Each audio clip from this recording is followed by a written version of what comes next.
mag-subscribe din po tayo sa ating YouTube channel, BCI Pasay.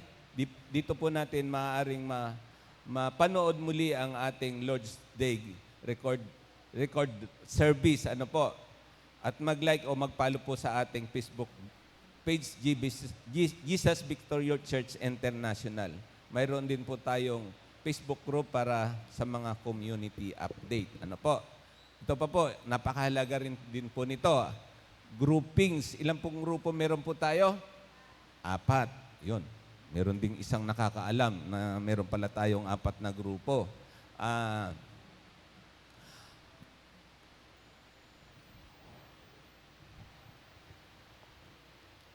Save to Win Group. Na po. Edad pataas, mga kababaihan. Bibo Group. Edad 30 pataas, mga kalalakihan. Yada Group. Edad 29 pababa, mga kababaihan. At R323, edad 29 pababa, mga kalalakihan. Pag-ingatan din po natin ang ating mga personal na gamit. Ano po? Dadako na po tayo sa ating new catechism. Ano po? Nasa question, ano na po ba tayo? Question number 24. Tanong, bakit kinakailangang si Kristong manunubos ay kailangang mamatay? Sagot, dahil nga ang kamatayan ang siyang kabayaran ng kasalanan. Si Kristo ay nagkusang mamatay sa ating lugar upang kanyang tayong mailigtas sa kapangyarihan ng kabayaran ng kasalanan. At muli tayong maibalik sa Diyos dahil sa kanyang buhay na namatay upang gawing handog. Siya lamang ang may kakayahang tumubos sa atin sa impyerno at magkaloob sa atin ng kapatawaran para sa kasalanan, katuwiran at buhay na walang hanggan. Ang scripture po natin ay nasa Colossians po ng chapter 1 ng verse 21 and 22. Dati kayo'y malayo sa Diyos at naging kaaway niya dahil sa inyong paggawa at pag-iisip ng masasama. 22, ngunit naging tao ang anak ng Diyos at sa pamamagitan ng kanyang pagkamatay ay ipinagkasundo kayo sa Diyos. Nang sa gayon, sa mahirap niyang kaayong banal, walang kapintasan at walang dungis. Ano po? Sige po, salamat po sa salita ng Diyos. Tayo po ay dumako na sa ating pagpupuri. Amen. Tayo po'y humayo ng muli. Tayo po'y tumayo na at tayo po'y umawit pong muli para sa ating Panginoon.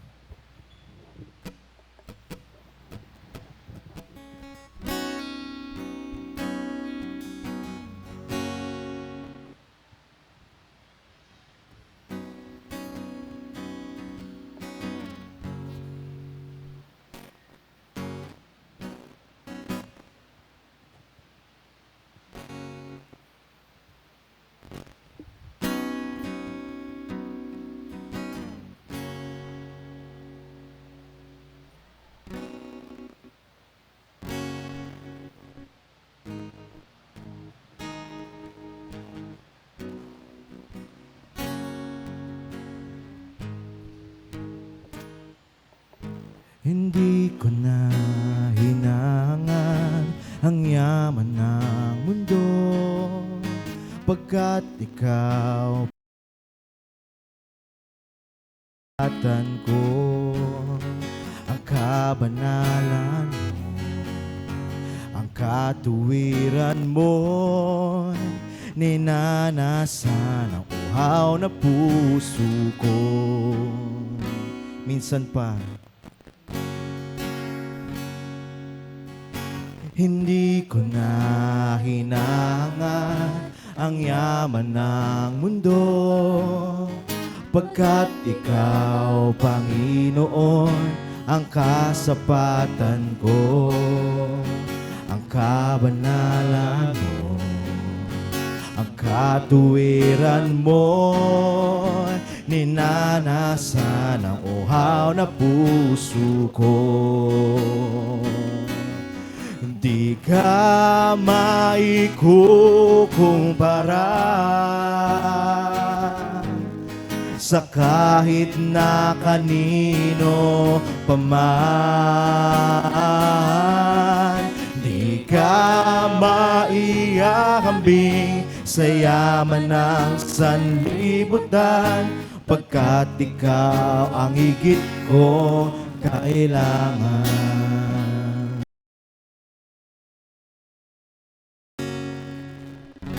Hindi ko na hinahangad ang yaman ng mundo, pagkat ikaw, Panginoon, ang kasapatan ko.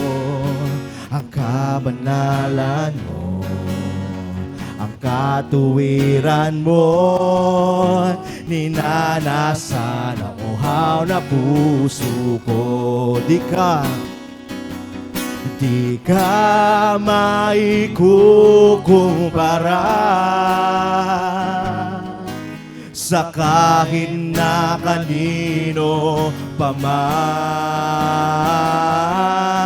Di ka maihahambing sa yaman ng sanlibutan, pagkat ikaw ang higit ko kailangan.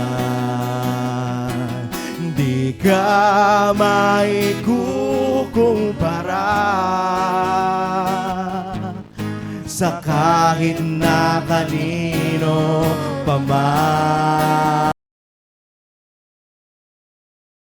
Maihahambing sa yaman ng sanlibutan, pagkat ikaw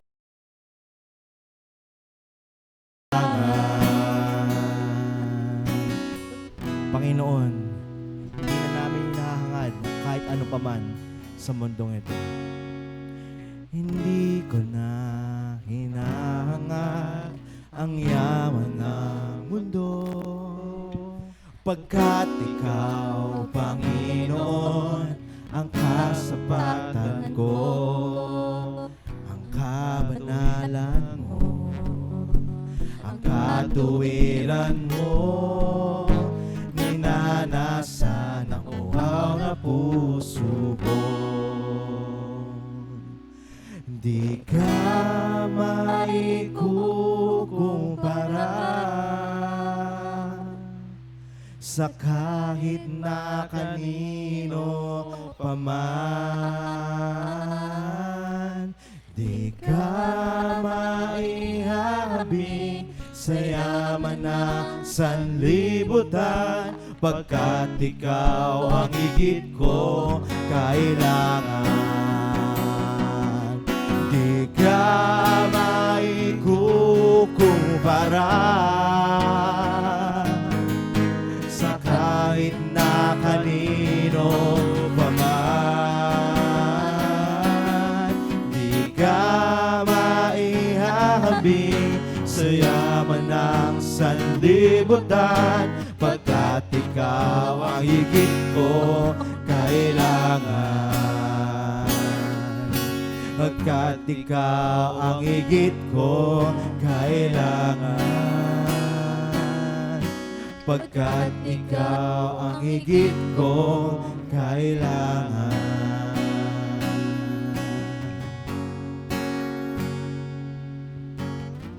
Patuloy po nating purihin ng Panginoon, sambahin ang kanyang ngalan.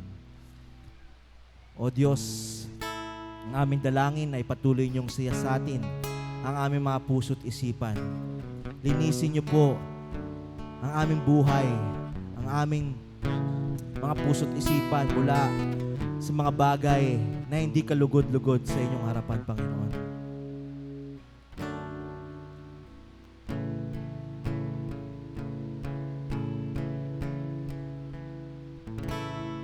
Siyasatin mo, Jesus, ang puso ko sa kasalanang nagawa laban sa'yo. Magtatapat,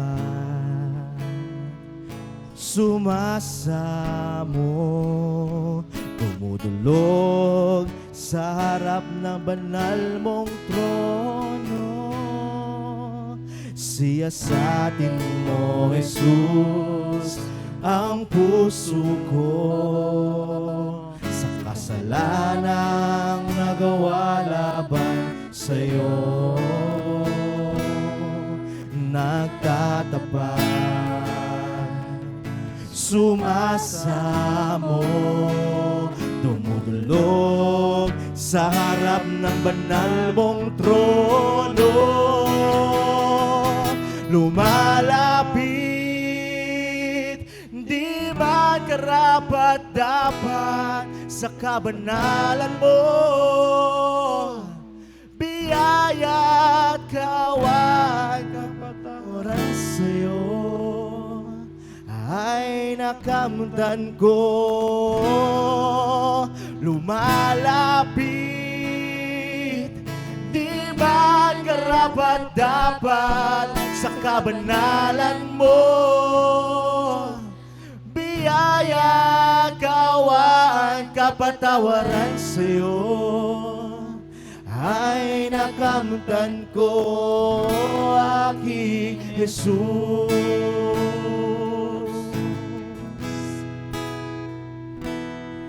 Siyasatin mo, Jesus, ang puso ko sa kasalanang nagawa laban sa'yo.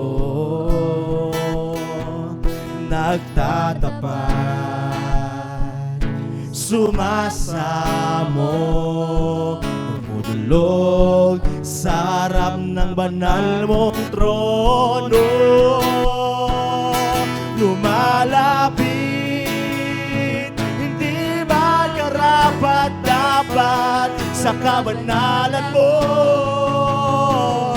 Biyaya at kawan, kapatawaran sa'yo ay nakamtan ko. Lumalapit, di man karapat-dapat sa kabanalan mo.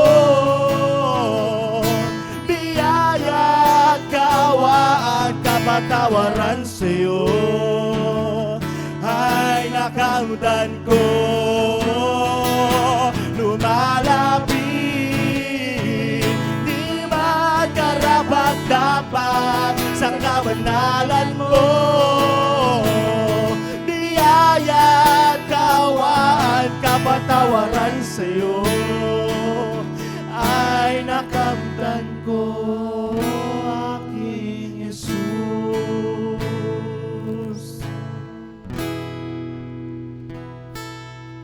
Siyasatin mo, Jesus, ang puso ko sa kasalanan nagawa laban sa'yo.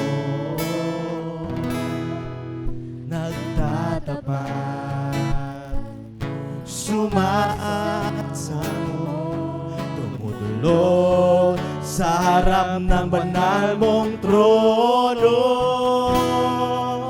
Lumalapit, di man karapat-dapat sa kabanalan mo.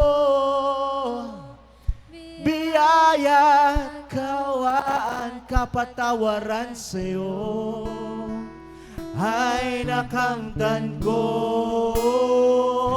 Lumalapit, di man karapat-dapat sa kabanalan mo. Biyaya, kawan, kapatawaran sa'yo ay nakamtan ko. Kami lumalapit, hindi man karapat-dapat sa kabanalan mo. Biyaya at kawan, kapatawaran sa'yo ay nakamtan ko, aking Jesus. Ay nakamtan ko, aking Jesus. Ay nakamtan ko, aking Jesus.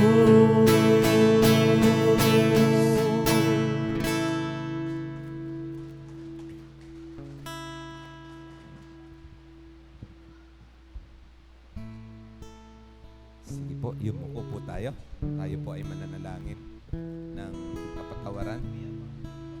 Makapangyarihang Diyos, Ama ng aming Panginoong Isokristo, manlilika ng lahat ng bagay, hukom ng lahat ng tao, kinikilala namin na kami ay pinanganak na makasalanan at nagdadalamati sa aming samot-saring mga kasama na aming paulit-ulit na pinakamasasakit na ginagawa sa pamamagitan ng pag-iisip, salita at gawa laban sa inyong banal na kamahalan. Kami ay taimtim at taus-pusong nagsisisi sa aming mga maling gawain. Mahabag ka sa amin, pinakamahabaging Ama, alang-alang sa iyong anak na aming Panginoong Isokristo. Patawarin mo kami sa aming mga nakaraan at ipagkaloob mo na kami ay makapaglingkod masiyan sa iyong bagong buhay sa karangalan, kaluwalhatian ng iyong pangalan sa pamamagitan ng iyong anak na si Jesucristo na aming Panginoon. Amen. Sige po, tayo pong lahat ay umupo. Dadako po tayo sa ating pagkakaloob. Paalala lamang po, hindi po natin kailangang antayin pa ang pagkakataong ito upang ibaagi ang ating mga kaloob. Anumang oras ay maaari po tayong magbigay ng ating kaloob. Maaari po nating endorso sa ating giving box sa oras na tayo ay dumating o kaya ay kahit pagkatapos ng ating gawain. Maaari po naman po tayong mag-transfer sa bank account under Jesus Victorious Church International sa ating BPI at Metrobank account. Makikita niyo po ang ating details sa ating bulletin board at book Church Center application sa ating mga smartphone. Ito, palagi nating ginagamit ang mga book na ito na sa pangalawang Korinto ng chapter 9 verse 7 and 8, sabi niya, napaka gandang encouragement. Ang bawat isa ay dapat magbigay ayon sa kanyang pasya, maluog sa loob at di napipilitan lamang. Sapagkat iniibig ng Diyos ang nagbibigay ng may kagalakan. Magagawa ng Diyos na pasaganain kayo sa lahat ng bagay at higit pa sa inyong pangangailangan upang sumaganang kayo para sa mabubuting gawa. Napakagandang bersikulo. Ano po? Tandaan po natin palagi ang mga bersikulo na ito. Magbigay ayon sa kanyang pasya, maluwag sa loob at hindi napipilitan lamang. Napaka gandang mga bersikulo po. Sige po, tayo po ay manalangin. Panginoon, salamat pong muli sa umagang ito. Salamat po sa bawat isang idinako mo sa aming pagtitipon. Salamat din po, Panginoon, sa iyong ibinigay na mga pagpapala sa buong linggo ng aming buhay.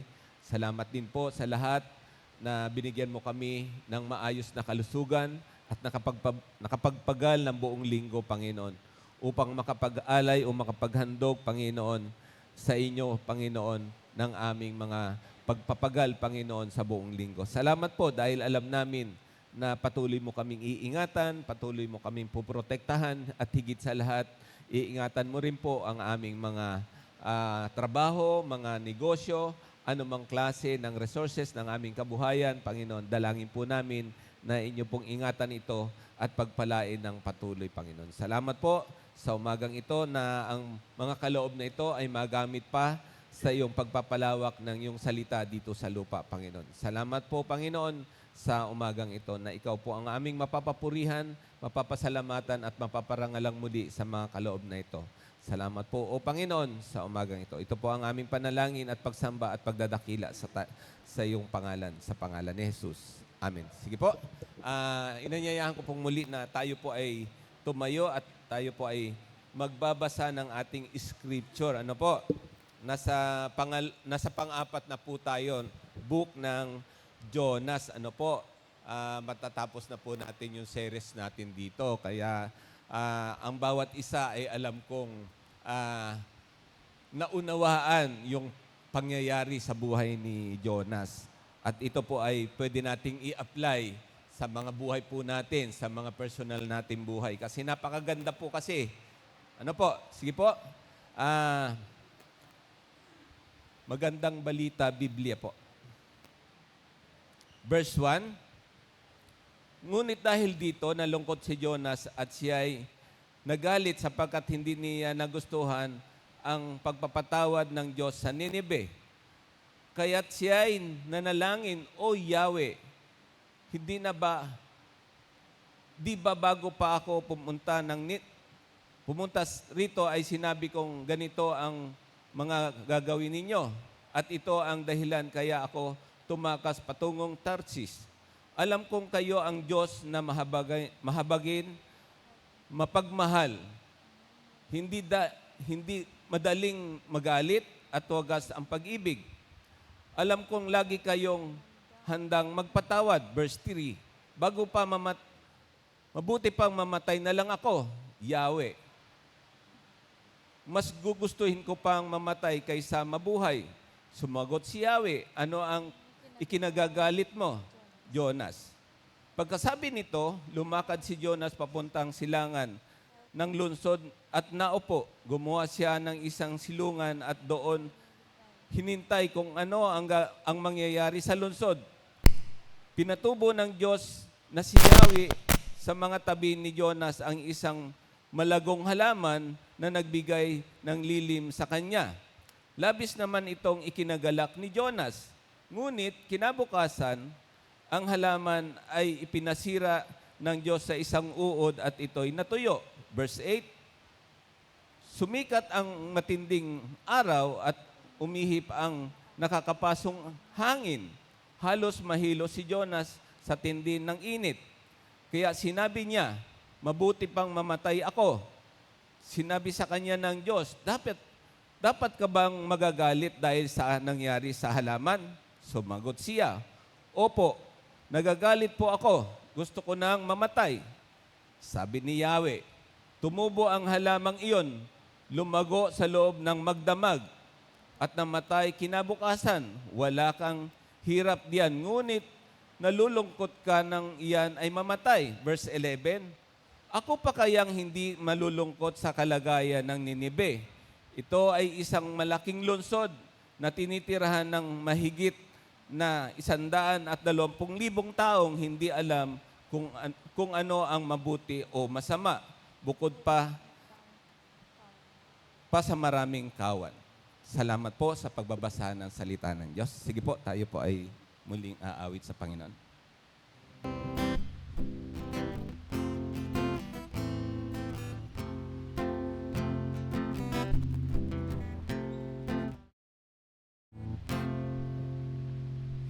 There is one gospel on which I stand for all eternity. It is my story, my Father's plan. The Son has rescued me. Oh, what a gospel, oh, what a peace. My highest joy and my deepest need. Now and forever He is my life. I stand in the gospel of Jesus Christ.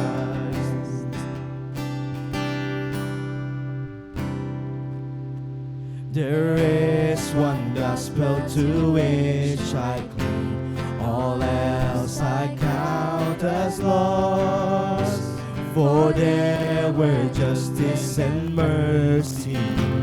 He saved me on the cross. No more I boast in what I can bring. No more I carry the weight of sin. For He has brought me from death to life. I stand in the gospel of Jesus Christ.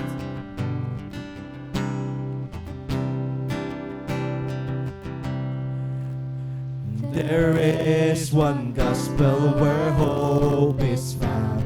The empty tomb still speaks, for death could not keep my Savior down.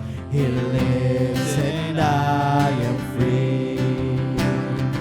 Now on my Savior I fix my eyes. My life is His and His hope is mine.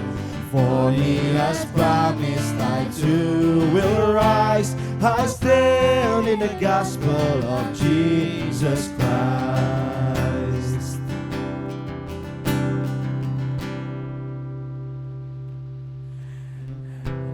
And in this gospel the church is one. We do not walk alone. We have His Spirit as we press on to lead us safely home.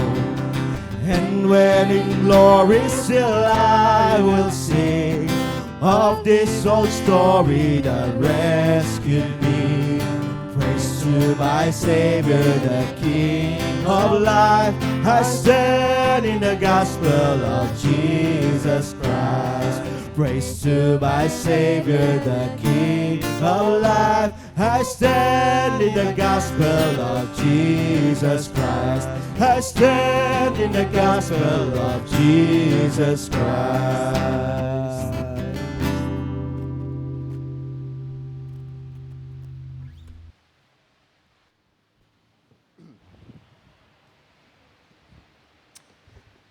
Ay, tayo po yung mga kaupo.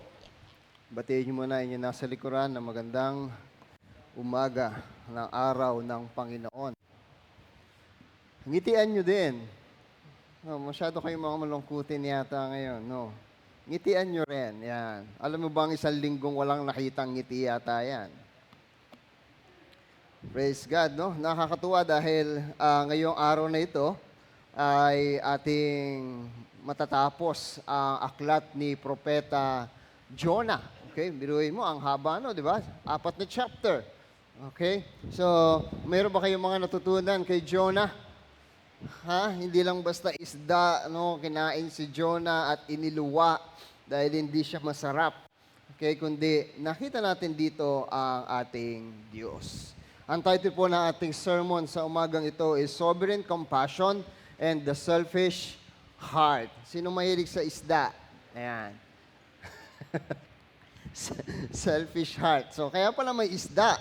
Kasi merong selfish heart. Yung pala yun, no? So, dito sa Jonah chapter 4, ating matututunan ang makikilala ang ating Diyos na merong makapangyarihang habag at ang isang puso ng lingkod na makasarili. Okay? So, welcome po sa ating June. Month of June na, no?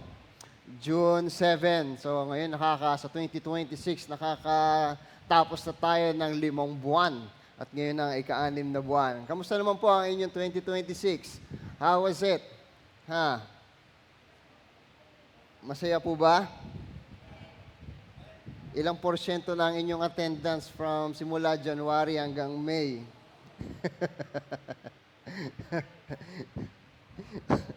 Okay. So last Sunday, Jonah chapter 3, nakita natin ang kapangyarihan ng Diyos sa pamamagitan ng isang nabigong propeta o isang tumakas na propeta.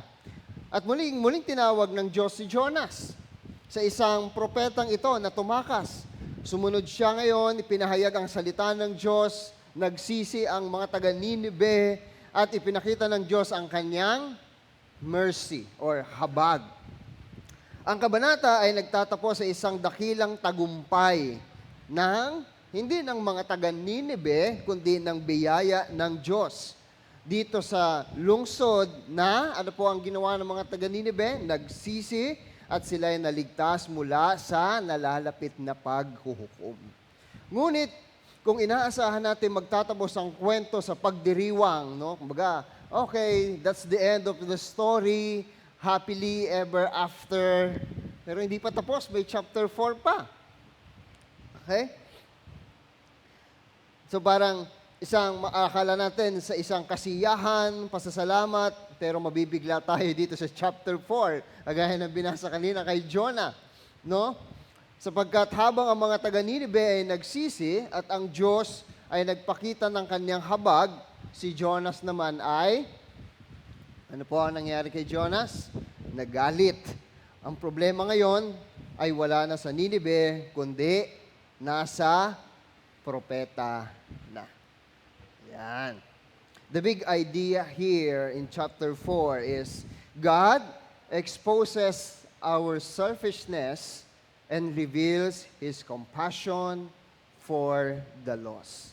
Inilalantad ng Diyos ang pagkamakasarili ng ating puso upang maunawaan natin ang kanyang habag para sa mga naliligaw. Okay, are you excited? No, dito sa pag-uusapan natin ng pagiging makasarili. No, sino excited pag-usapan ng pagiging makasarili? Ay, hindi ako excited diyan, pastor. Ako lang ang na-excite. No, yan, magiging makasarili. Okay? Magandang pag-usapan 'to, no? Ang Jonah chapter 4 ay isa sa pinaka-tapat at pinaka-masakit na kabanata sa buong aklat ni Jonah. Sapagkat inilalantad nito hindi ang kasamaan ng Ninive, kundi ang kasamaan na nasa puso mismo ng mensahero ng Diyos. Naganap na ang dakilang paggising, the Great Awakening doon sa Ninive. Nagsisi ang lungsod, ang buong lungsod. Ipinakita ng Diyos ang kanyang habag at hindi ang kanyang kalupitan. At inuurong niya ang kanyang hatol o ang judgment para sa mga taga-Ninive. Ngunit sa halip na magalak, si Jonas ay nagalit.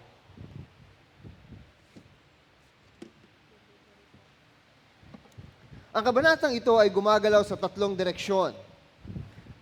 Sa madilim na sulok ng isang pusong makasarili na mas pinahahalagahan ng sariling kaginhawahan or comfort at mga kagustuhan kaysa sa kaligtasan ng mga lost or mga naliligaw. At sa lawak ng habag ng Diyos na hindi kayang ikulong ng mga pagtatangi, pagkiling at limitasyon ng tao. At sa maingat, matyaga at masusing pagkilos ng Diyos kay Jonah na inilalantad at ginagamot ang tunay na kalagayan ng puso ng kanyang lingkod. Naalala nyo, no? God looks at the heart sa mga naglilingkod. At tayo lahat ay lingkod ng Diyos ng mabuting balita. Wala sa itsura, wala sa tindig, wala sa background, wala sa status, kundi nasa puso. Dito natin makikita kung paano kikilos ang Diyos sa puso ng kanyang lingkod na propeta. At dito rin naway maunawaan natin na kapag tayo ay tinawag ng Diyos upang maglingkod, ay hindi ito nakabase sa ating kalalagyan sa buhay, kundi sa ating puso. Hindi ang Diyos na magsasabing, okay, i-bless kita ng ganito, ganyan, kasi gagawin kitang ganito. No. Makikita natin dito kung paano i-deal ng Panginoon ang pusong makasarili. As we walk through this passage, we will discover that the greatest obstacle o hadlang para sa misyon ng magandang balita ay hindi ang katigasan ng mundo, kundi ang pagiging makasarili na nasa sa atin. And the greatest corrective is not a better strategy, kundi a deeper encounter with a compassionate God and His compassion for the lost. What do you do when you discover that your heart is more concerned with your own comfort? Ano po ba ang ginagawa natin kapag nadiskubre natin na ang ating puso pala ay mas laging concerned sa sarili nating comfort, sa ating sariling preferences, and sa ating sariling sense of justice, maliban sa Diyos, maliban sa mga kaluluwang nasa ating paligid. And what happens when this selfishness has quietly been running over your life?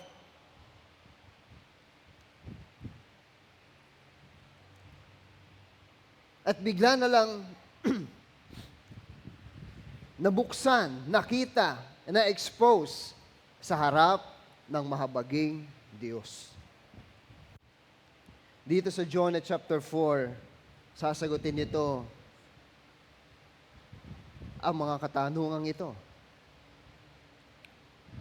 That God also does not leave us in our selfishness. Hindi niya tayo iiwan sa ating pusong makasarili. At hindi niya rin hahayaan na manatiling makasarili yan. Meron siyang gagawin diyan sa pusong iyan. Diyan natin makikita dito sa chapter 4 ni Jonah. The same God who had compassion on Nineveh has compassion on Jonah. Enough to refuse to leave him in the misery of his own bitterness. Dito makikita natin, ginamit ng Diyos ang isang halaman, ang isang uod, at ang isang hangin na mainit upang parusahan si Jonah at makita niya, masalamin sa kanya kung sino siya at ano ang kanyang nararamdaman. At sa salamin na yan, bawat mananampalataya na nagmahal o minahal ng Diyos at nagmamahal ngayon sa sarili nilang mga comfort ay dapat ding masalamin sa maling pusong ito. Ang Diyos ay hindi lamang nagliligtas ng mga makasalanan. Kanya ring hinuhubog ang ating puso, tayong mga lingkod, upang maging katulad ng kanyang habag. At isang mahalagang obserbasyon habang papasok tayo dito sa pagpapaliwanag ng chapter 4 ng Jonah, makikita natin sa chapter 1, hinabol ng Diyos si Jonah upang ituwid ang kanyang pagsuway. Dito sa chapter 4, hinahabol ng Diyos si Jonas upang ituwid ang kanyang puso. Sabihin nyo nga sa katabi nyo, puso. Okay? Puso. Okay? Ganun ba? Puso.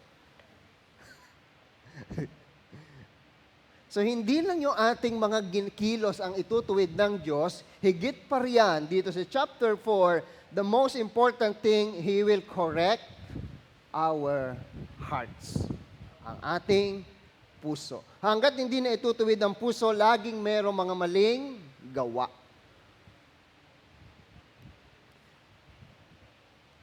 Sa unang kabanata, ang problema ay ang kanyang mga paa. Tumakas siya. Sa huling kabanata, ang problema ay ang kanyang puso.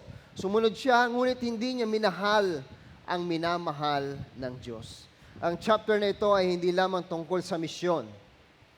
Ito ay tungkol din sa pagbabagong anyo o transformation ng puso ng isang lingkod ng Diyos. Tayo manalangin. Panginoon, sa pagkakataong ito, sa biyaya ng banal na Espiritu, kami ay gabayan at tulungan. Bigyan kami ng karunungan at pangunawa sa aming mga maririnig mula sa iyong salita. Punuin at puspusin mo nawa, hindi lamang ang aming mga kaisipan ng karunungan, kundi ang aming mga puso ng mga bagay na nais ng Diyos na maramdaman namin at maranasan. At kami ay tumugon sa biyayang handog ng salita ng Diyos para sa amin. Inyo po kaming pagpalain sa pakikinig at pagpapahayag ng iyong salita sa pangalan ni Jesus. Amen.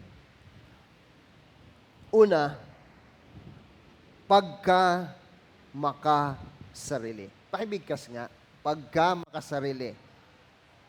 Parang hirap na hirap kayo. Medyo gandahan nyo naman. 1, 2, 3. Pagka, ayan. Parang, Pastor, kaya namin hinahan para rinig na rinig sa aming sarili. Pagka makasarili, yan ang unang topic natin. Ang pusong nagtatanim ng sama ng loob sa habag ng Diyos. Verse 1 to 4, makikita natin dito ang isang propetang may pusong makasarili. Selfishness exposed, the heart that resents God's mercy.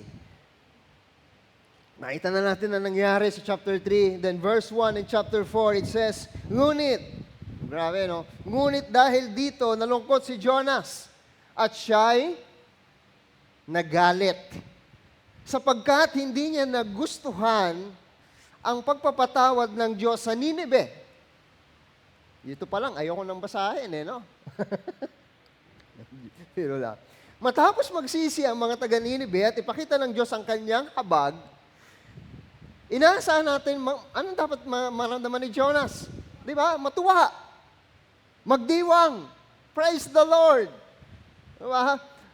Uuwi siya ng tumatakbo sa tuwa. Pero hindi ganun ang nangyari. Bagamat siya'y nalungkot, hindi lang siya nalungkot, kundi siya'y nagalit. Sinasabi ng verse 1 na lubhang ikinasama ng loob ni Jonas at siya ay nagalit. Sabi nga sa English, ninyo babasahin natin sa English, but it displeased Jonah exceedingly. Hindi lang siya na-displeased, kundi higit, para malala, exceedingly, and he was angry. Mas lalo na sa Hebrew word. Sa Hebrew word is hara, means burned with anger. Hindi basta nagtampo lang si Jonah dito, mga kapatid, kundi talagang nangagalit.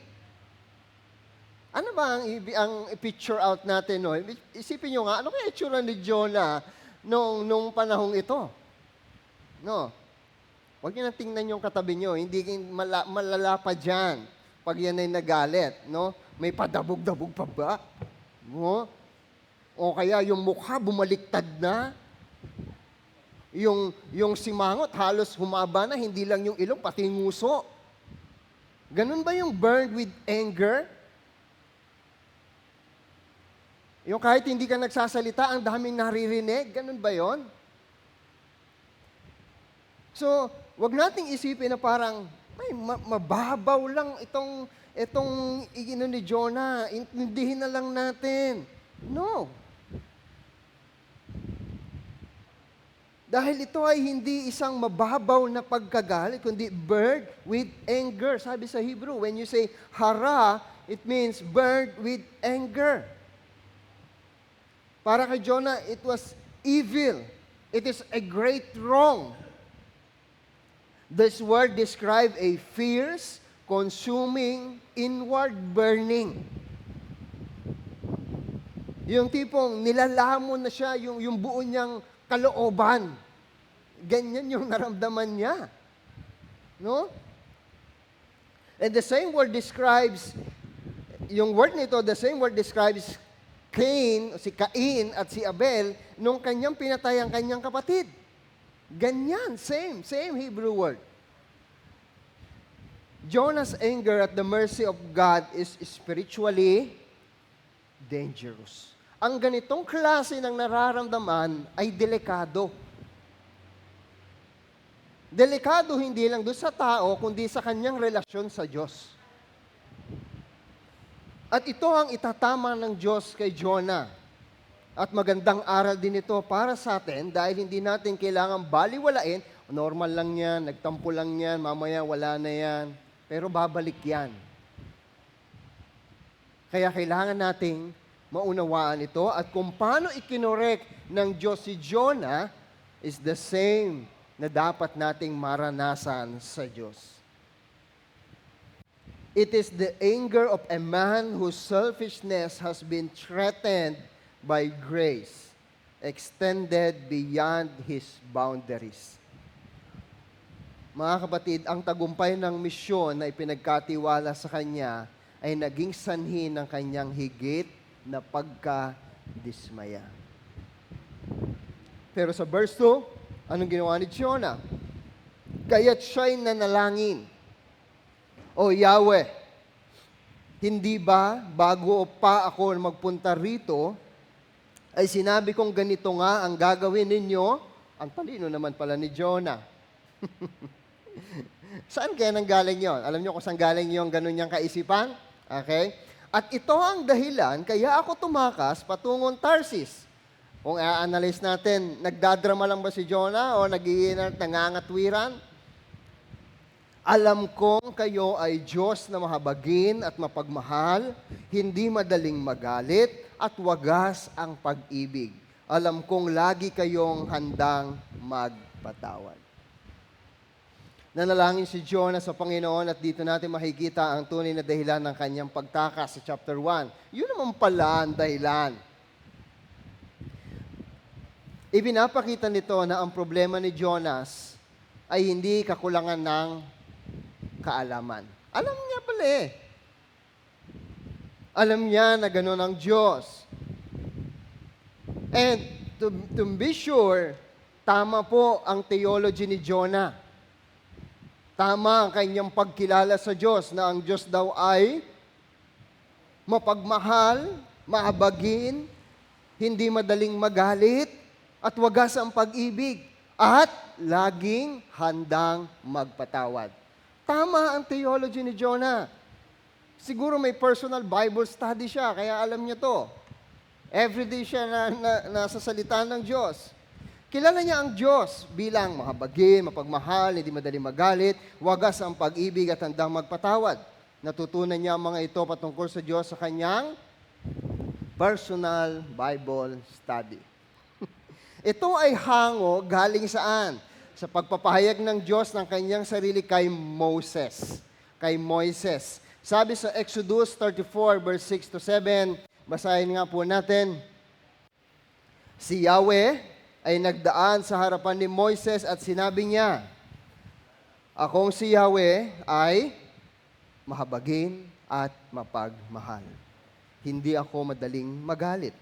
Patuloy kong ipinadarama ang aking pag-ibig at ako'y nananatiling tapat. Tinutupad ko ang aking pangako maging sa libo-libo at patuloy kong pinapatawad ang kanilang kasamaan. Di ba? Diyan ba galing yung theology ni Jonah? Yes. Exodus, given by God through Moses. Pagsuway at pagkakasala. Ngunit hindi ko pinalalampas ang kasalanan ng ama at ang pagpaparusa ko ay hanggang sa 3 at 4 na saling lahi. Alam ni Jonah, pero iba ang puso niya. Okay? Alam ni Jonas kung sino ang Diyos. Ngunit ang kanyang problema ay ayaw niyang maranasan ng Ninibe ang habag na alam niyang ibinibigay ng Diyos. Yan ang problema kay Jonah. Hindi kulang sa teolohiya si Jonah. Kulang siya sa habag. Alam niya ang doktrina ng biyaya, ngunit hindi niya nais makita ang biyayang iyon na umabot sa Ninibe.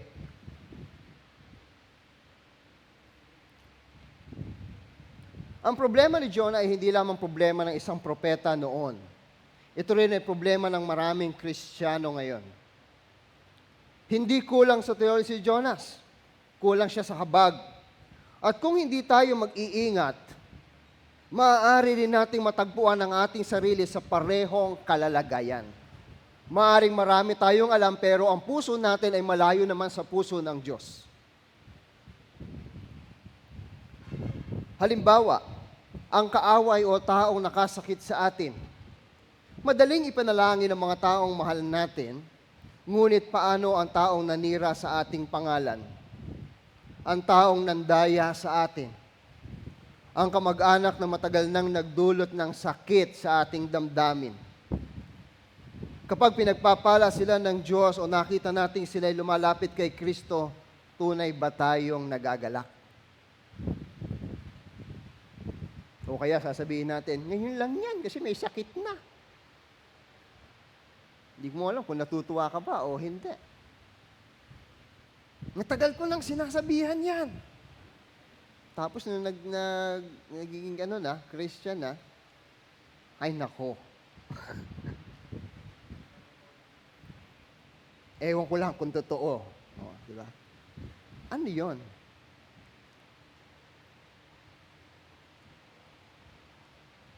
O katulad ni Jonah, may bahagi ng ating puso na nagsasabing hindi nila deserve ang awa ng Diyos. O kaya naman, sa ibang uri ng tao na hindi tayo komportable. Maaring hindi Ninibe ang ating problema. Maaring ang Ninibe natin ay ang mga taong iba ang antas sa buhay. Iba ang kultura. Iba ang relihiyon o iba ang pinanggagalingan. Minsan, mas madali tayong maglingkod sa mga taong katulad natin kaysa sa mga taong nais ding maabot ng Diyos. Dito nakita natin, mas mahalaga kay Jonah ang kanyang sariling damdamin. Kaginhawahan at kagustuhan kaysa sa kalagayan ng libo-libong taong naliligaw at nasa ilalim ng hatol ng Diyos. May mga Kristiyano na laging nais na sila ang intindihin. Sabihin mo, sakto mo, kasali ka ba doon? Sabihin mo, siyempre hindi, ikaw yun. Meron ba mga Kristiyanong laging ang gusto ay sila ang intindihin, sila ang pakinggan, sila ang alagaan, at sila ang pagtuunan ng pansin, ngunit bihira ang nagtatanong, ano kaya ang pinagdadaanan ng iba? O paano ko maipapakita ang pag-ibig ni Kristo sa kanila? Kapag ang lahat ng bagay ay umiikot sa ating pangsariling pangangailangan, pangsariling damdamin, pansariling kagustuhan, at pananaw, nagiging katulad tayo ni Jonas. Bakit? Kasi napupuno tayo ng ating sarili. Eh ano ba dapat, Pastor? Mapuno tayo ng Diyos. Mapuspos tayo ng Espiritu at hindi ng ating katawan.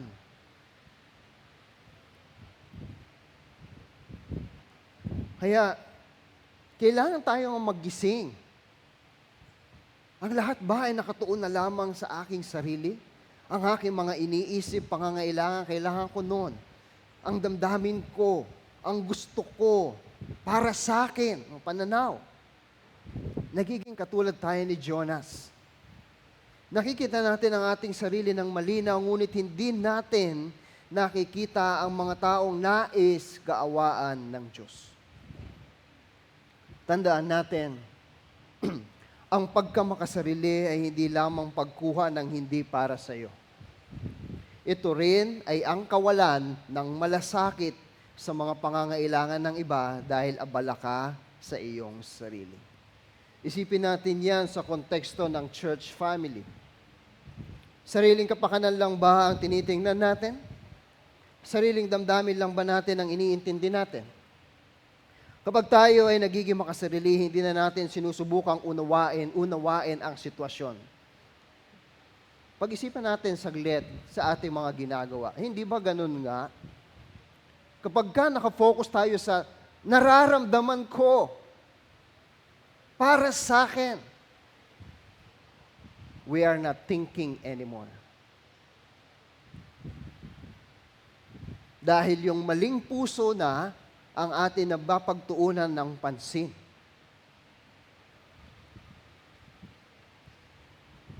Kapag tayo ay nagiging makasarili, ulitin ko, hindi na natin sinusubukang unawain ang sitwasyon. Hindi na rin tayo nananalangin muna. Ano ang nangyayari? Nagiging mabugso tayo dala ng emosyong makasarili.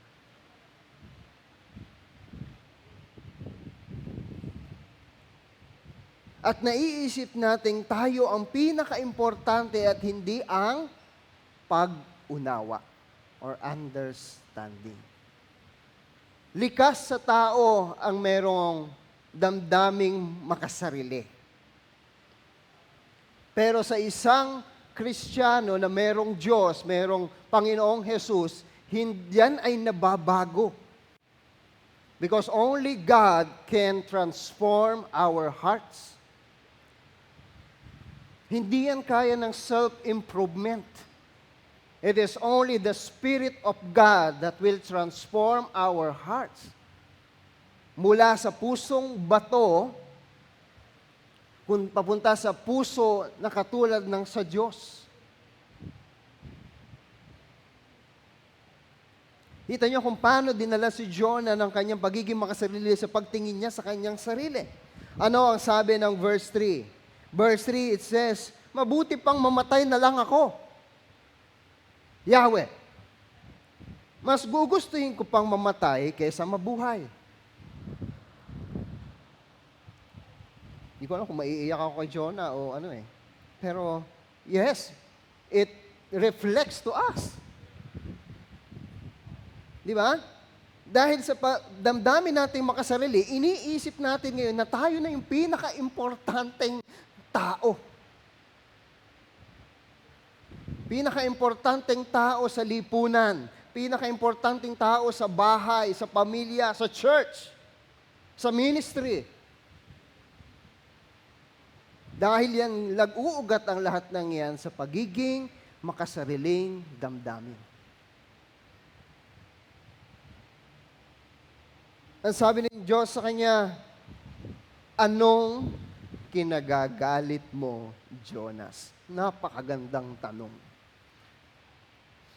Kaya sana, bago tayo magpadala sa bugso ng ating damdamin, the same question God gives to Jonah is the same question to us. Bakit ka nga ba nagkakaganyan? Bakit ka ba nagagalit? Bakit ka ba nagtatampo? Bakit ka ba naiinis? Grabe, no? Umabot ang kanyang galit sa puntong hilingin niyang kunin na lamang siya ng Diyos.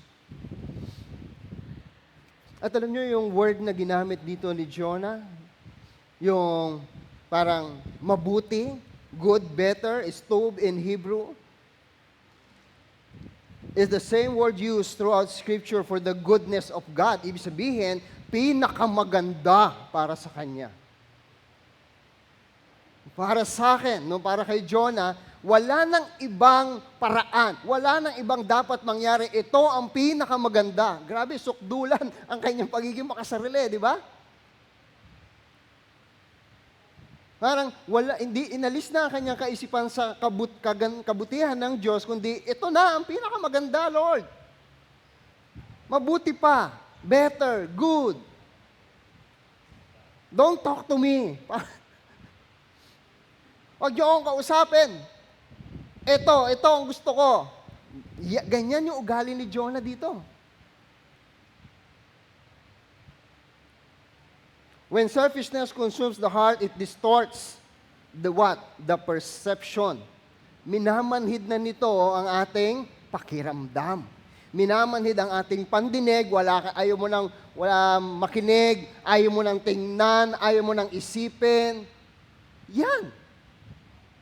Lahat yan nag-uugat sa pusong makasarili. Ibig sabihin ng pusong makasarili, iba sa puso ng Diyos. Kapag nilamon ng pagkamakasarili ang puso, nababaluktot ang pananaw ng tao sa lahat ng bagay. At maging ang buhay mismo ay nawawala na ng kabuluhan at kagandahan sa kanyang paningin. Para kay Jonas, mas mabuti pang mamatay kaysa makita ang kanyang mga kaaway na tumanggap ng hawa. Pero hindi siya agad sinuway ng Diyos. Hindi siya pinalo agad. Hindi siya sininturon. Hindi siya binaliktad ng patiwarek. Baliktad ng patiwarek, no? Parang doble baliktad, no? Sa halip, tinanong siya ng Panginoon. Salita pa rin ng Diyos. Ano ang ikinagagalit mo, Jonah? Ito ay hindi lamang tanong tungkol sa kanyang emosyon, kundi isang paanyaya, isang imbitasyon upang siyasatin mo, Jesus, ang puso ko. Actually, ikaw ang dapat sumiyasat ng puso mo. Kasi ang magre-reveal niyan ay ang salita ng Diyos sa'yo. Ito'y isang paanyaya upang check your heart. Siyasatin mo ang iyong puso. Dito nakita natin ang pagtitiyaga ng Diyos sa kanyang lingkod. Handaan natin, hindi sapat ang tamang paniniwala kung mali naman ang puso. Ang kaalaman sa tamang doktrina ay hindi garantiya ng isang pusong katulad ng puso ng Diyos.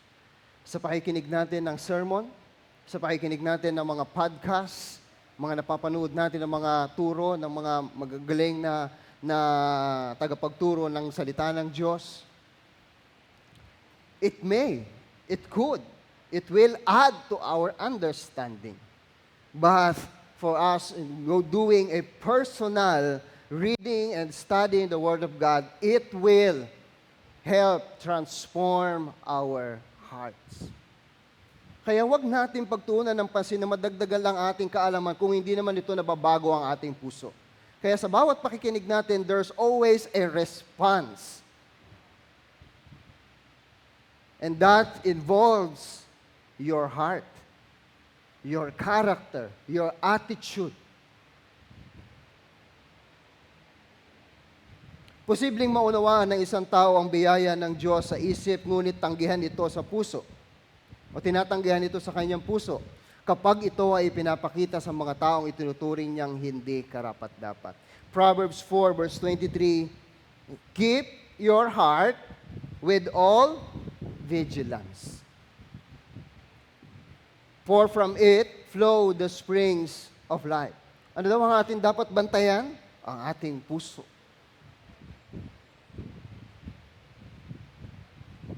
Nag-iisip po ba ang puso?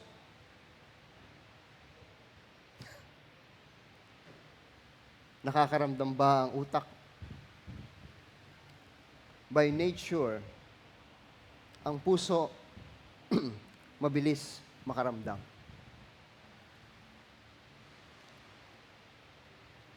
At yan ang dapat nating bantayan dahil hindi lahat na nararamdaman ng ating puso ay maaring tama.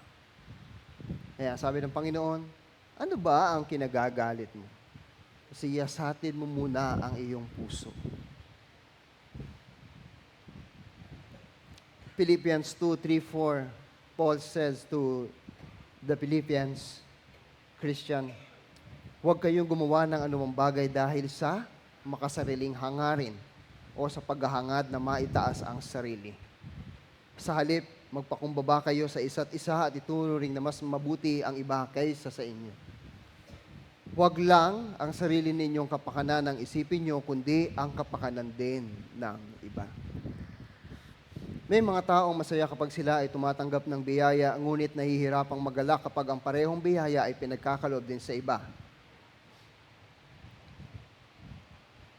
Itinatago niya natin sa tawag na jealousy. Pero nag-uugat din yan sa pagiging makasarili. Katulad ito na isang taong natuwang mapatawad ang kanyang malaking utang. Ngunit nagalit nang makita niyang pinatawad din ang utang ng iba. Ang problema ay hindi ang kabutihan ng nagpapatawad, kundi ang makitid na puso ng tumatanggap ng biyaya. Alam niyo yung parable na yon? No? Yung isang may utang, nagmakaawa siya, huwag siyang parusahan, then pinatawad siya. Then pag-uwi niya, nakasalubong niya yung may utang sa kanya. Anong ginawa niya? Halos nangangalit ang ngipin. Nagagalit. Magbayad ka! Okay, ano ang sabi ang aral ng Panginoong Hesus doon? Siya ay hahatulan sa parehong paghatol na ginamit niya sa kanyang kapwa.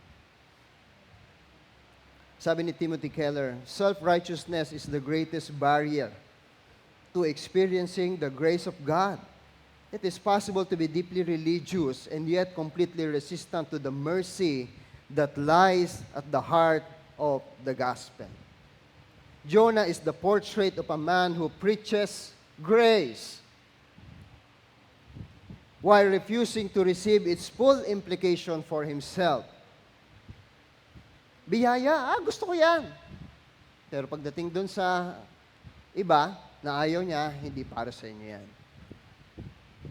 His anger at God's mercy towards Nineveh is the anger of a man who has never been truly undone by his own desperate need for that same mercy.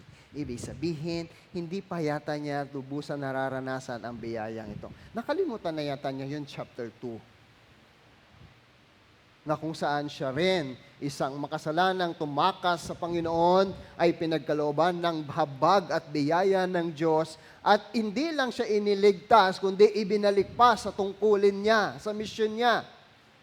Ngayon, nagmamalaki sa Diyos at gustong mamatay na lamang. Nakita niyo yung maling pang-unawa sa kalooban ng Diyos. John Calvin, sabi niya, "There's no plague more dangerous in the church than when men set boundaries to God's mercy." Ano yun? Namimili. "And presume to decide for whom grace is fitting and for whom it is not."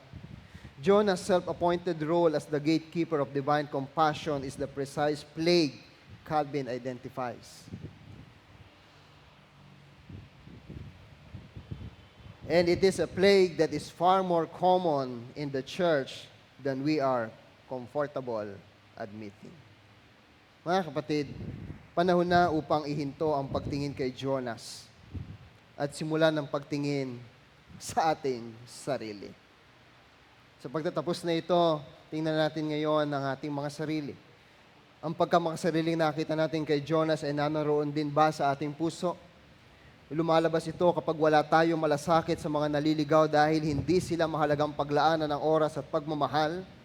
Lumalabas ito kapag mas mahalaga sa atin ang sariling kaginhawaan kaysa sa kaligtasan ng iba. Lumalabas ito kapag wala tayo sa church.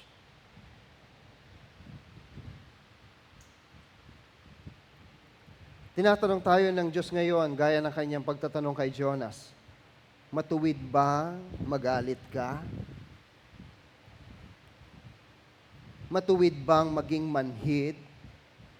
Matuwid bang tawagin ang sarili na tagapaghatid ng gospel habang isinasara ang puso sa mga taong nais maabot ng Diyos? Hayaan nating ilantad ng salita ng Diyos ang ating puso sapagkat ang pagkakalantad ng kasalanan ang simula ng pagbabago. At hindi inilalantad ng Diyos ang isang sugat na hindi niya handang pagalingin. Kaya kung tayo ay may nararamdaman ngayon, nangangahulugan lang yan na kumikilos ang Diyos at handa siyang pagalingin ang ating pusong nasusugatan. Ang pinakamapanganib na anyo ng pagkamakasarili ay hindi laging hayag na kasamaan. Minsan ito ay nagtatago sa likod ng relihiyon, tamang doktrina, at matagal na paglilingkod sa Diyos. Nasaan si Kristo sa istoryang to? Si Jonas ay nagalit nang makita niyang ipinakita ng Diyos ang kanyang habag sa mga makasalanan. Si Kristo naman ay kabaligtaran ni Jonah. Higit pa siya kay Jonah. Hindi na parito si Jesus upang kondenahin ang mga makasalanan, kundi upang iligtas sila. A picture of a compassionate and merciful servant of God. Ang habag na ikinagalit ni Jonah ay ang parehong habag na nagdala kay Kristo mula sa langit patungo sa krus upang iligtas ang mga hindi karapat-dapat na tulad natin na makasalanan. Kaya sa gospel, makikita natin ang isang tagapagligtas na kusang loob na ibinigay ang kanyang buhay upang ang habag ng Diyos ay makarating sa ating mga makasalanan. Papuri sa Diyos. Pangalawa, ang pagkamakasarili ay itinutuwid. Hindi po yan hinahayaan. Ang Diyos na nagtuturo sa pamamagitan ng pagkawala. Yan. Selfishness confronted the God who teaches through loss. From verse 5 to 9, sa halip na agad hatulan o pagalitan si Jonas, makikita natin sa mga talatang ito ang kahangahangang pagtsatsaga at pagmamalasakit ng Diyos sa kanyang lingkod. Pasaway si Jonas, matigas ang ulo, matigas din ang puso. Pero, isang Diyos lamang na mahabagin at matyaga ang makapagtutuwid sa isang lingkod na ganyan. Matapos ang kanyang galit at pagrereklamo, hindi siya itinaboy ng Diyos. Sa halip, kung malupit ang Diyos, kung gusto niya ipakita ang kanyang kalupitan, ganon, Jonas, makati ang lupa, lamunin ka na. But God wants us to see Him as merciful, matyaga, at nagpapagaling ng pusong mali. Verse 5, pagkasabi nito, lumakad si Jonas papunta sa silangan ng lungsod at naupo. Gumawa siya ng isang silungan at doon hinihintay kung ano ang mangyayari sa lungsod. So lumabas si Jonah. Hinintay niya kung ito ba ay hahatulan na ng Diyos. Tila, umaasa pa rin siyang magbabago ang sitwasyon at darating ang Judgment Day para sa Ninive. Ganito ata kapag nag-e-emosyon, no? Lumalabas. Lumalayo. Nagmumukmok. No? Tama ba? Yan ba yan? Tama? Yung iba, tumatawa lang. Yung iba, sabihin mo, tumawa ka naman.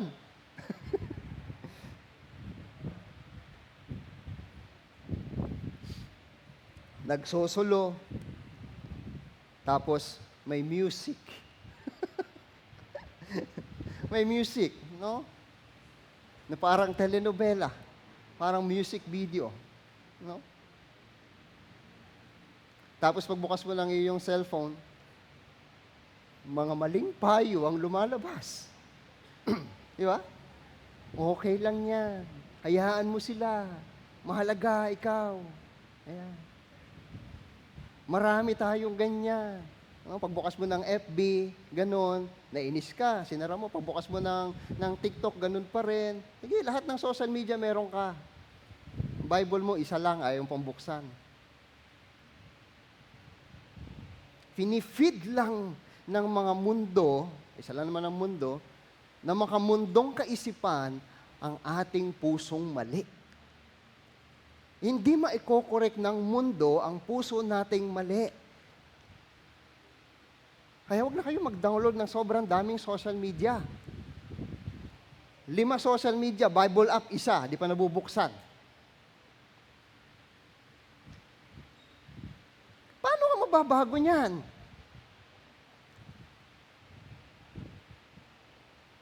Then what's next on verse 6?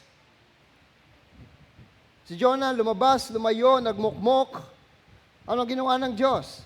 Pinatubo ng Diyos na si Yahweh sa may tabi ni Jonas ang isang malagong halaman na nagbibigay ng lilim sa kanya. Labis naman itong ikinagalak ni Jonah. Sa unang pagkakataon sa kabanatang ito, mababasa natin na si Jonah ay natuwa. Labis naman itong ikinagalak ni Jonah. And the word says there, rejoice or glad over a plant.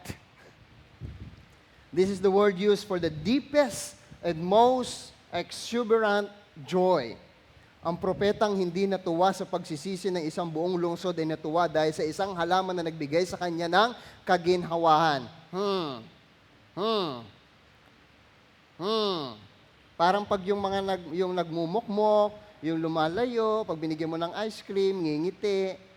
Parang ganun ba yon, Pastor? Ha? Pag inorderan mo ng one-piece burger with fries and drinks, biglang okay na siya. Na okay yung sitwasyon, pero yung puso hindi pa rin nagamot. Temporary yan. Pero ang salita ng Diyos, permanent cure to our hearts. Diba? Obvious. Inilalantad nito kung saan nakaugat ang kanyang kagalakan. Hindi sa layunin ng Diyos na magawa ang gusto ng Diyos, kundi sa sarili niyang kapakanan. Yes, from chapter 1, it shows. Ayaw niya sa Ninive kasi kalaban yon. Punta akong Tarsis, malayo. Doon, safe ako. And then verse 7, ang ginawa ng Diyos, kinabukasan, ang halaman ay ipinasira ng Diyos sa isang uod at ito'y natuyo. Nagtalaga rin ang Diyos ng uod. Biruin mo, ang magtuturo sa'yo ng leksyon mo, uod lang. Gusto nyo ba yon? Kaya huwag tayo masyadong matigas. Nagtalaga ang Diyos isang uod upang sirain ang halaman. Ang ginhawang nagbigay ng kasiyahan kay Jonah ay agad ding nawala. Sa pamamagitan nito, ipinakita ng Diyos kung gaano kadaling mawala ang mga bagay na pinagkakapitan ng tao para sa kanyang kasiyahan at kapanatagan. Kaya, ang mundo, maaring nagpapasaya sa atin, pero hindi natin madadala. Ang tunay na kasiyahan ay sa bagay na pang walang hanggan. Verse 8, tapos ang halaman, uod, nawala. Verse 8, sumikat ng matindi ang araw at umihip ang nakakapasong hangin, summer. Halos mahilo si Jonah sa tindi ng init, heat stroke. Kaya sinabi niya, mabuti pang mamatay na ako.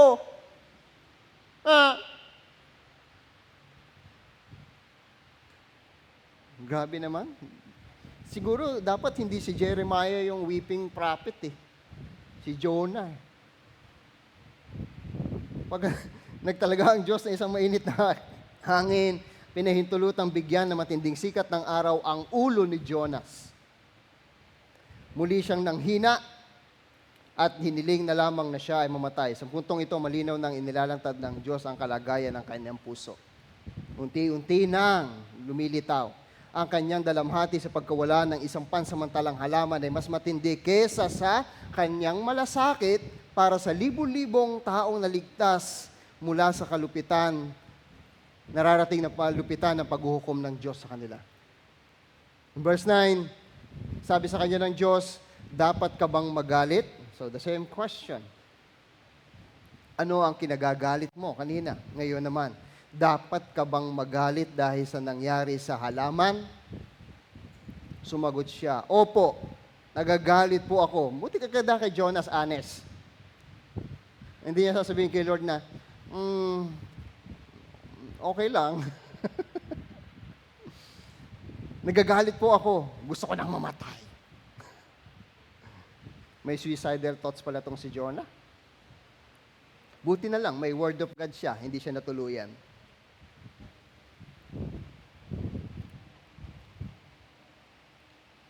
Ang buong katigasang sumagot si Jonas ng oo.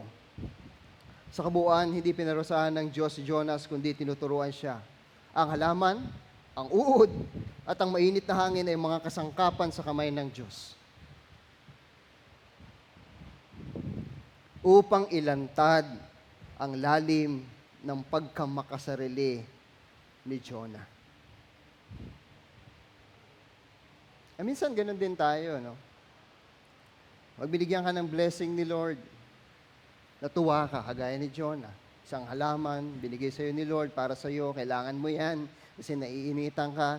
Ngayon, pag tinanggal ni Lord, nagtatampo tayo.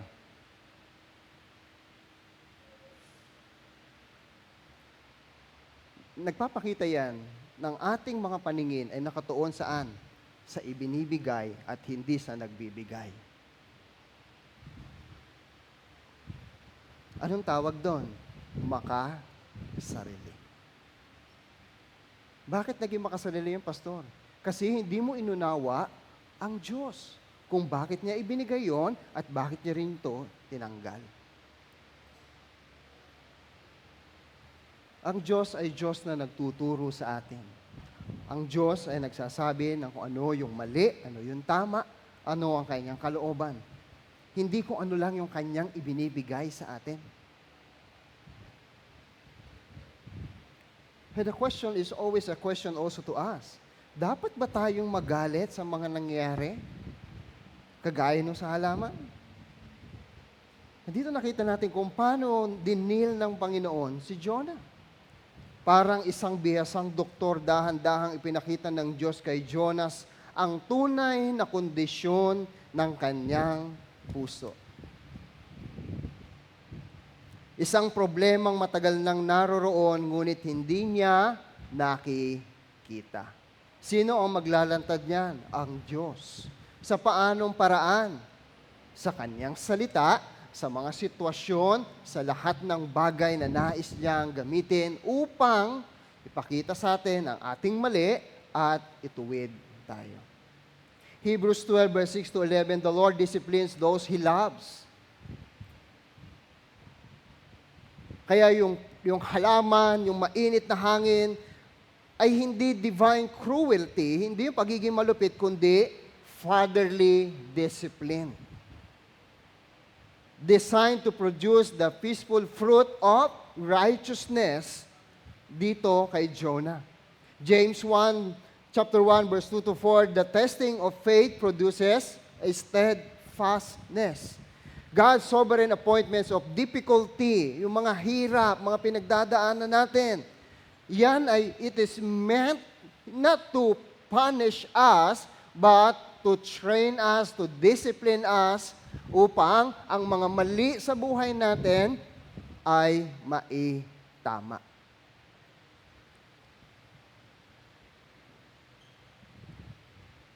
Ang salita ng Diyos ay walang anesthesia.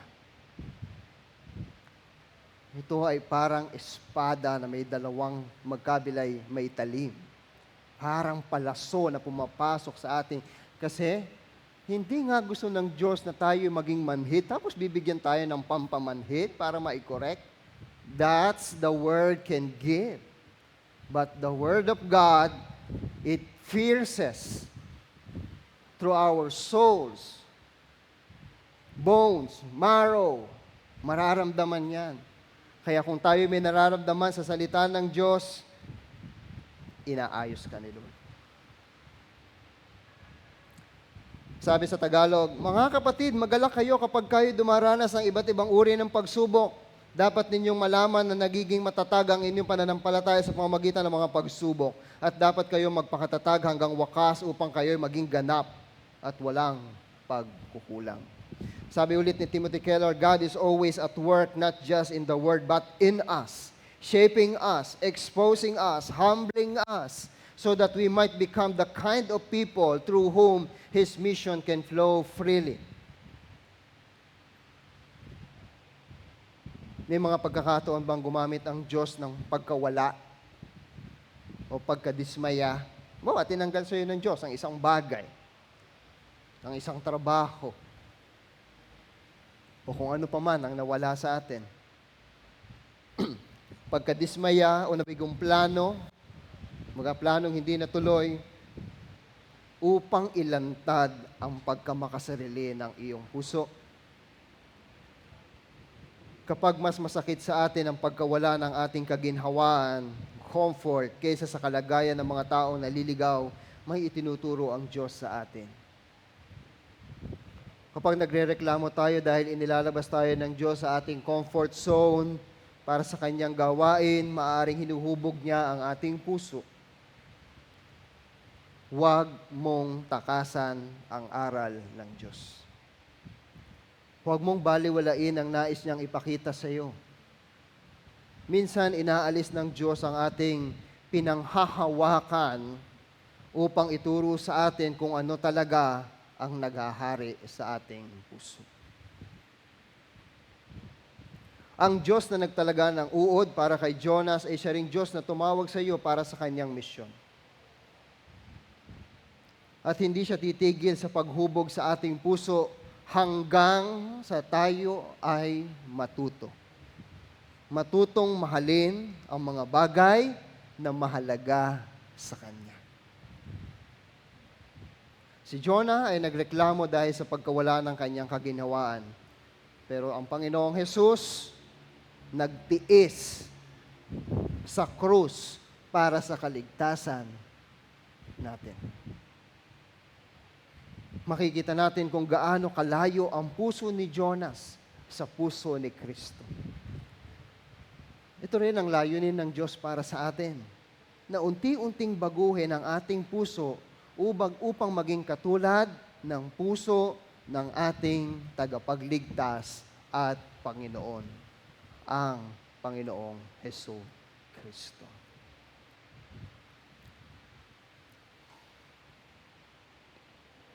May kasama pa ba ako dito? Baka wala na. Number 3. Pangwakas. Ang habag ay inihayag. Ito na yung gamot. Ang puso ng Diyos para sa mga naliligaw. Verse 10 to 11. Verse 10 it says, sinabi ni Yahweh, tumubo ang halamang iyon, lumago sa loob ng magdamag at namatay kinabukasan. Wala kang hirap dyan. Ngunit, natatawa ako. Ngunit nalungkot ka nang yan ay mamatay. Ayan na nga ba sinasabi natin eh.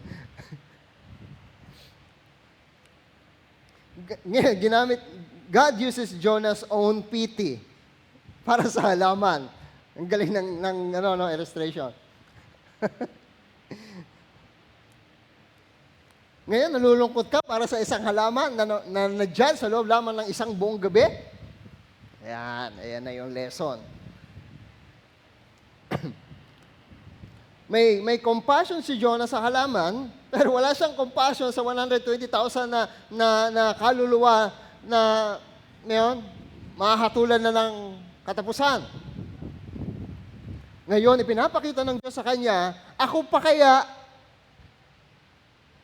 na may habag dito sa mga taong nagsisi. Siguro sa loob ni Jonah, yan na naman tayo eh. Di ba? Gumagano na si Jonah.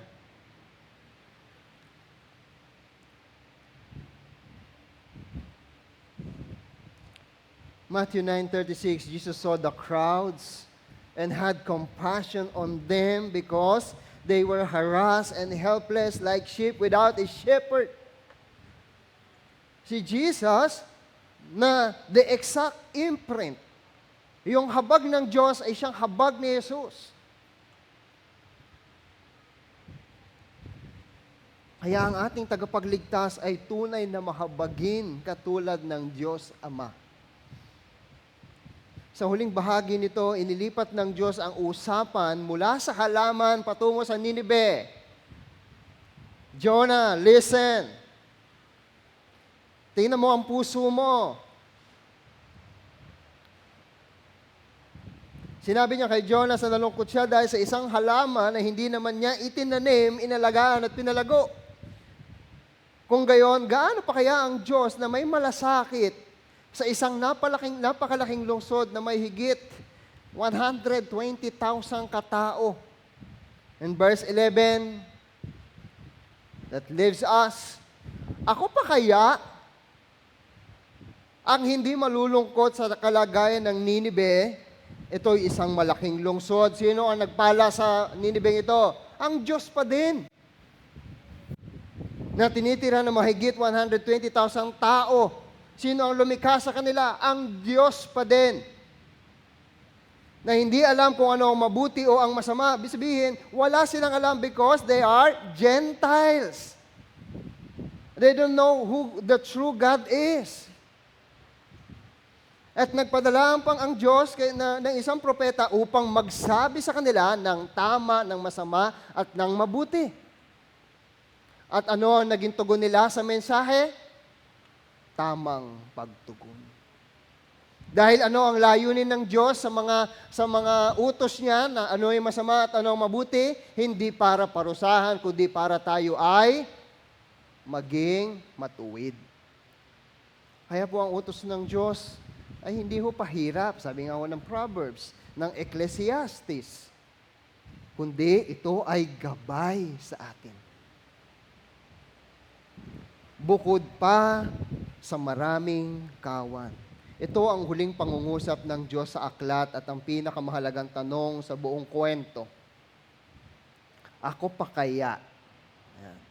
It drives us to look to God, away from Jonah, but to God. Hindi ito simpleng tanong lamang kay Jonas. Ito ay pagpapahayag ng puso ng Diyos na mahabagin, hindi madaling magalit. Yung sinabi niya kanina, Nakikita ni Jonas ang Ninive bilang kaaway niya. Ano sabi ni Jesus sa atin? Love your enemies.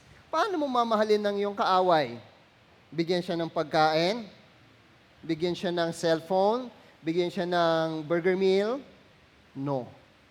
Bigyan siya ng salita ng Diyos, ang mabuting balita.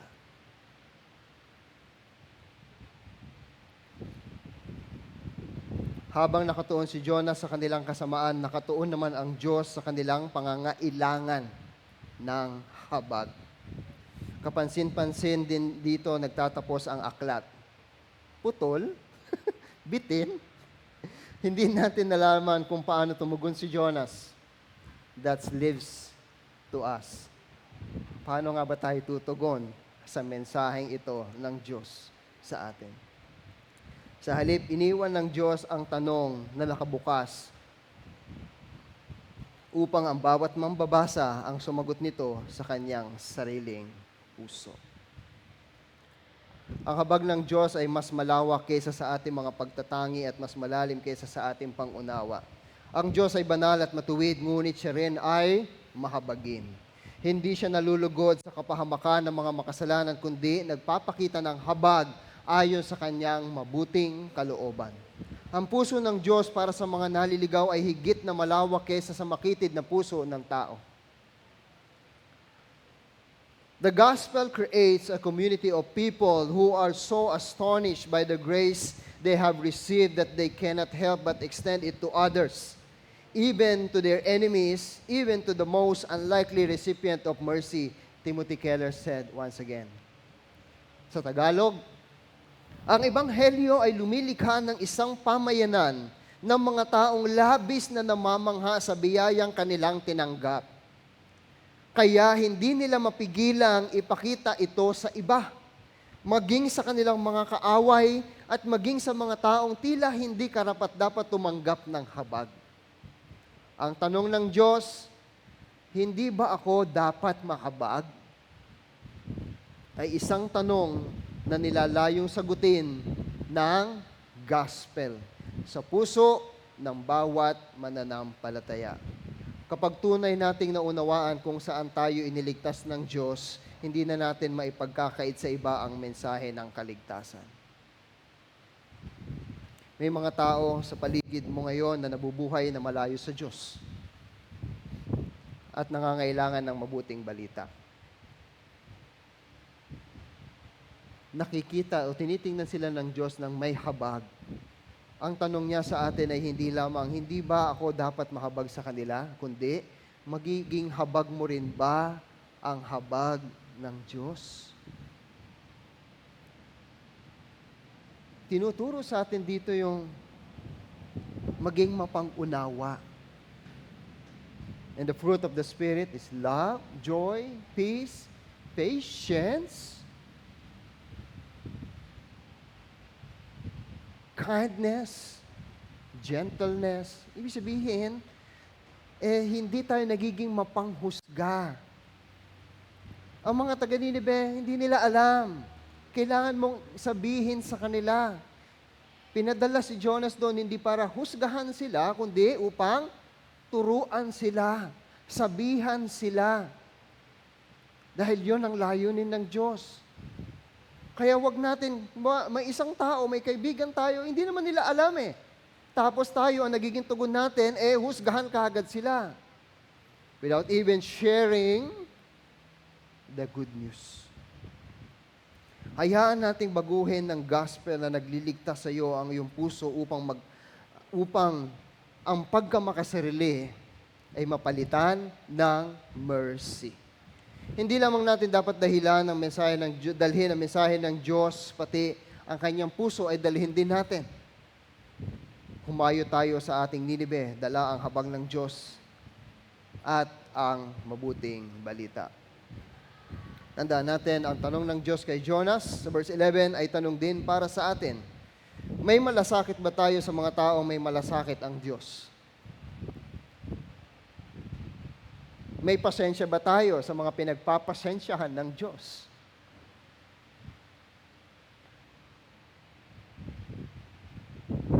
Madali tayo maawa sa ating sarili, ngunit gaano tayo naaantig para sa mga taong nabubuhay malayo kay Kristo.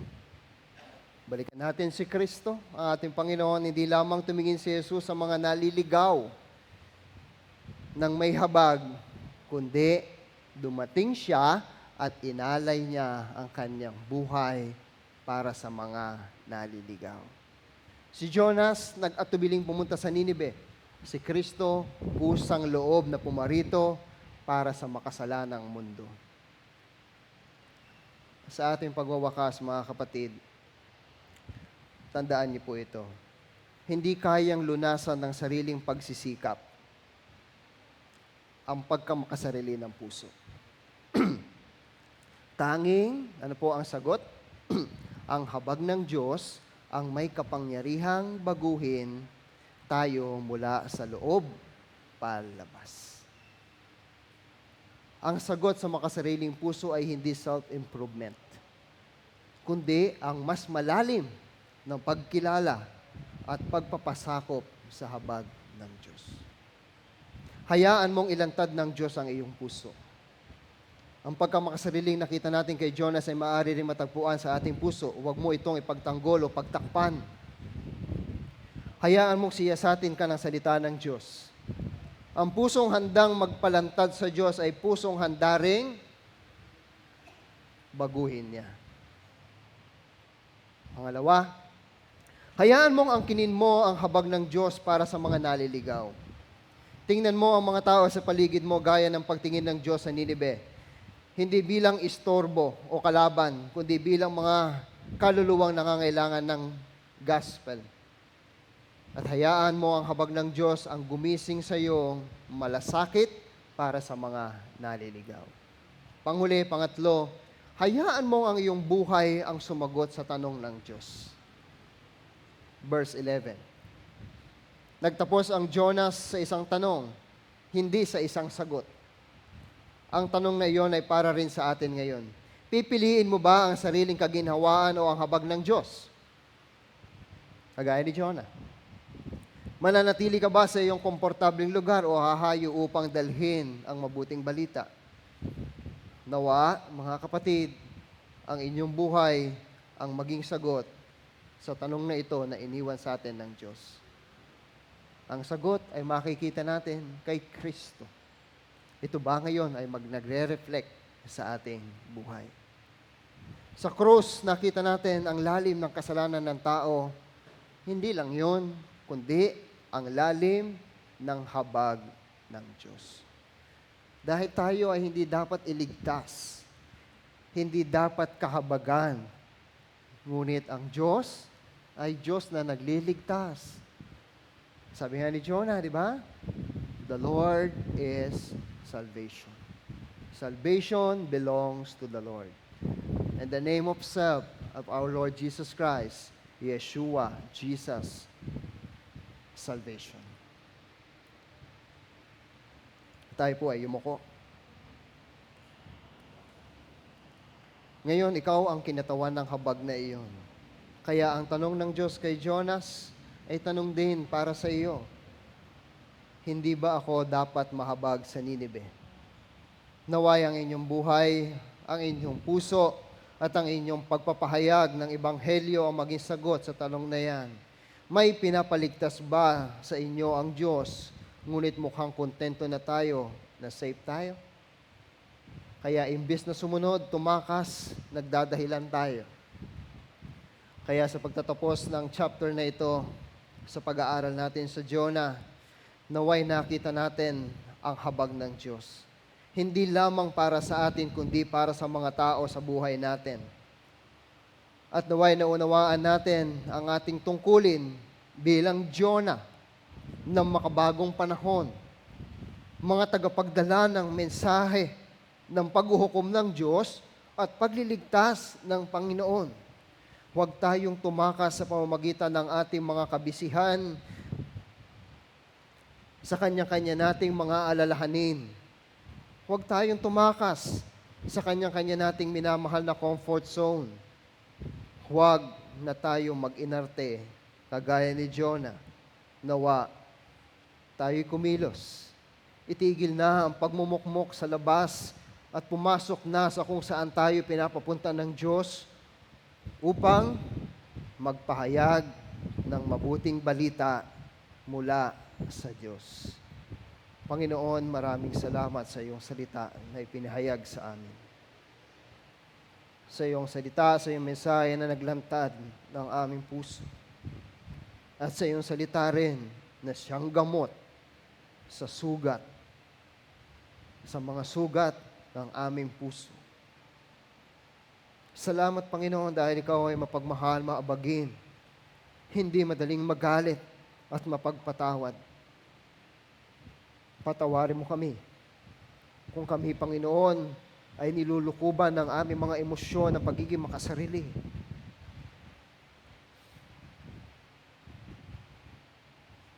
Palitan mo ang mga pusong ito ng pusong mapagpasalamat dahil sa kabila ng aming mga nararanasan, patuloy naming nakikita at nararanasan na iyong pagkilos upang kami ay ituwid, itama at baguhin. Dalangin ko, Panginoon, sa bawat haharapin ng pagiging makasarili naming damdamin, sa biyaya at tulong ng banal na Espiritu kami gisingin. Mag-isip, siyasatin ang aming mga puso. Kung ito ba ay naaayon sa iyong kalooban, sa iyong damdamin, at sa iyong salita, at sa iyong anak na si Kristo. Patawarin mo kami kung kami nagiging mabilis sa paghusga na hindi namin inuunawa kung ito ba ay ayon sa iyong salita. At hindi man lang namin tinitingnan ang aming mga sarili kung kami ay karapat-dapat bang humusga. Patawarin mo kami, O Diyos. Naway maghari sa amin ang habag mo, ang kapatawaran, at higit sa lahat, Panginoon, ang kabutihan mo at pangunawa sa aming buhay. Marami pong salamat. Ito po ang aming dalangin sa ngalan ni Jesus. Amen. Tayo po ay tumayo.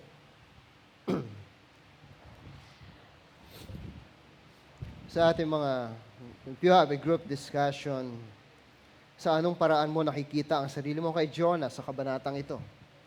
Paano ginamit ng Diyos ang isang pagkawala, pagkadismaya, o pagsubok upang ilantad ang isang bagay sa iyong puso? Sa mga mananalangin, tingnan lang po natin ang ating sermon notes sa ating Bible app ngayong June 7, 2026.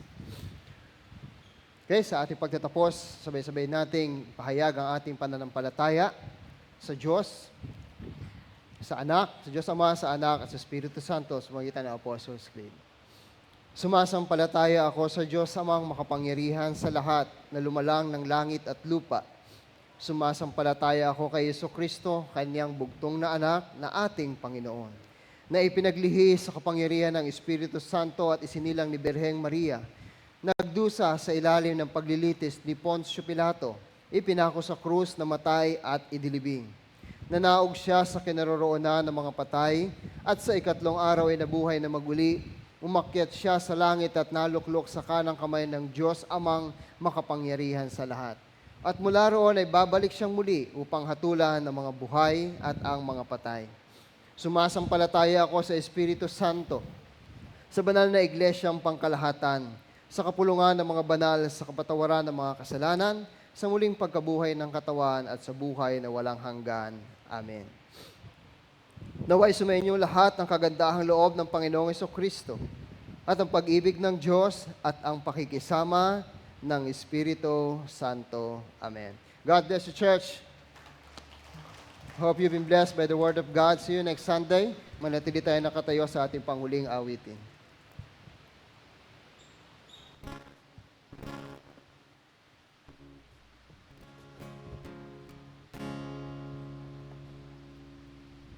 Ate pong awitin ang dakilang katapatan.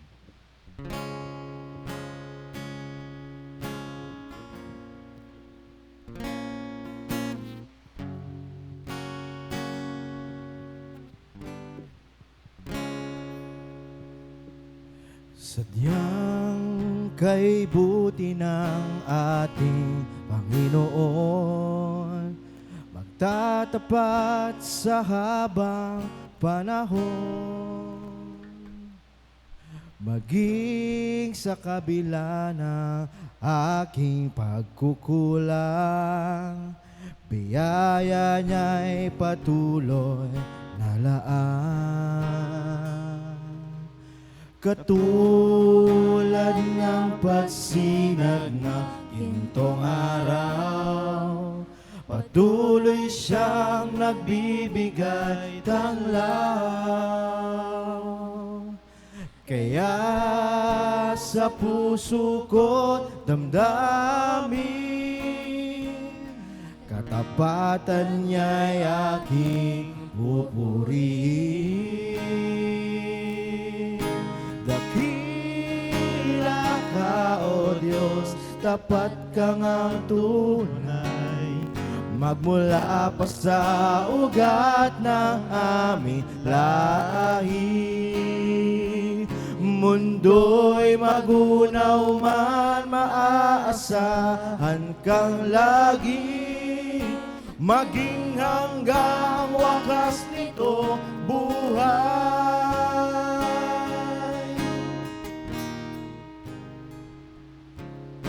Kaya, O Diyos, ika'y aking pupurihin, sa buong mundo'y aking awitin. Dakila ang iyong katapatan, pag-ibig mo'y walang hanggan. Dakila ka, O Diyos, tapat ka ngang tunay, magmula pa sa ugat ng aming lahi. Mundo'y magunaw man, maaasahan kang lagi, maging hanggang wakas nito buhay. Dakila ka, O Diyos, sa habang panahon, katapatan mo'y matibay na sandigan. Sa bawat biga't tagumpay man ay naroon, daluyan ng pag-asa kung kailangan hinahon. Pag-ibig mong alay sa'min noon hanggang ngayon, dakila ka, O Diyos, dakila ka, O Diyos. Tayo po'y umikot, tayo po'y magbatian sa bawat isa.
kabutihan ng iyong hangarin. O ang lahat ng iyong mga anak, magbabalik sa'yo, Ama.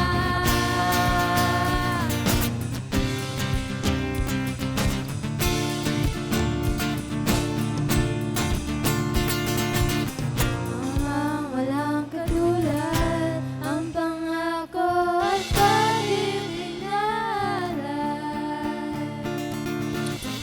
Jesus, ikaw ang daan, tanging katotohanan at buhay.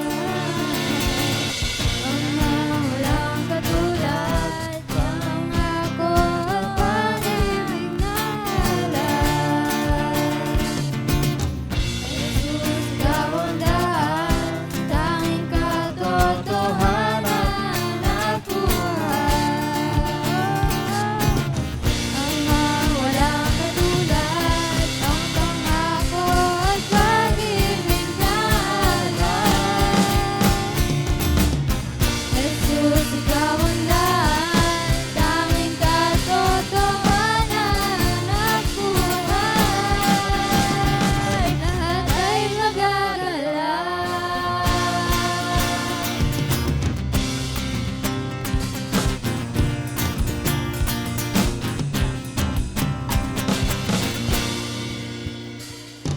Pawitin ang iyong katapatan at kadakilaan. Sasayaw sa saliw ng lawak ng iyong pagmamahal. Luludag sa lalim ng kabutihan ng iyong hangarin. O ang lahat ng iyong mga anak, magbabalik sa'yo, Ama. Magbabalik sa'yo, Ama. Magbabalik sa'yo, Ama. Magbabalik sa'yo, Ama. Magbabalik